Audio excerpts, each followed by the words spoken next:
Hi, my name is Alondra Hernandez. I would like to start this interview by thanking the committee for this opportunity to expand on my qualifications to take this teacher position. The topic that I will be expanding on is of great importance to me. The topic that I chose relates to the students' special needs and the importance of identifying the individual learning capacity of the students and the styles. I would like to touch on 3 areas that I consider crucial as a future educator.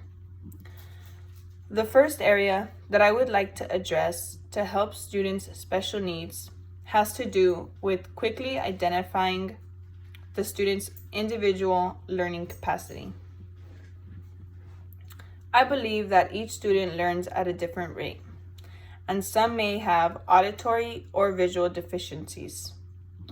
And the sooner that we identify the student's strengths and weaknesses, the sooner we can use that to their advantage.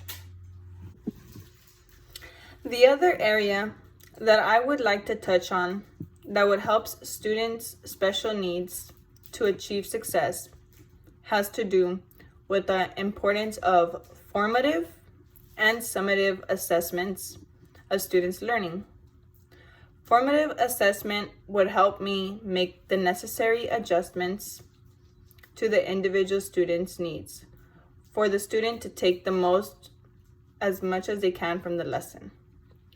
Formative assessment is something that we would do before the lesson ends to see the student's progress.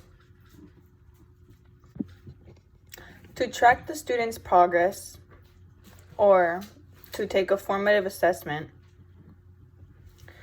I would do things like quizzes, games, projects, and group activities.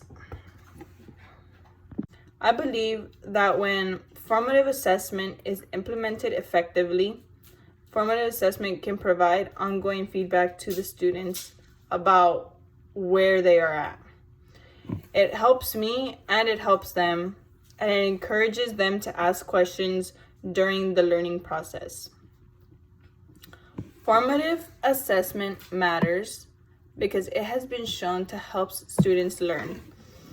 Not only that, but it engages the students with their learning. Now, summative assessment will give me a good idea of the students' learning retention, and it would help me implement the best practices. Summative assessment is basically an evaluation of the entire lesson that I taught throughout the course. So at the end of the lesson, I would give something like an exam. These 2 types of assessments will help me implement the students' learning best practices in the future. Once you have received the results of the assessments, it is up to me as the teacher, to interpret the data and decide what steps I should take next for the students. The results may prove that my lessons are either helping my students or they are still not understanding specific areas.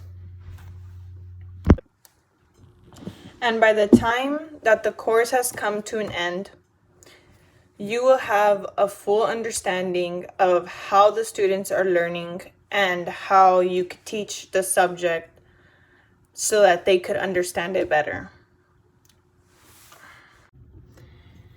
The third part and the last part that I'd like to mention before I end this interview has to do with identifying my student population as soon as possible in the first few weeks of the school year to design and adapt my lessons to fit my students' needs. In conclusion, I like to let the committee know that I have a clear understanding that my focus as an educator will always be my students. And I also understand that teachers, administrations, and parents will all coordinate to benefit the students' learning. Thank you for your time.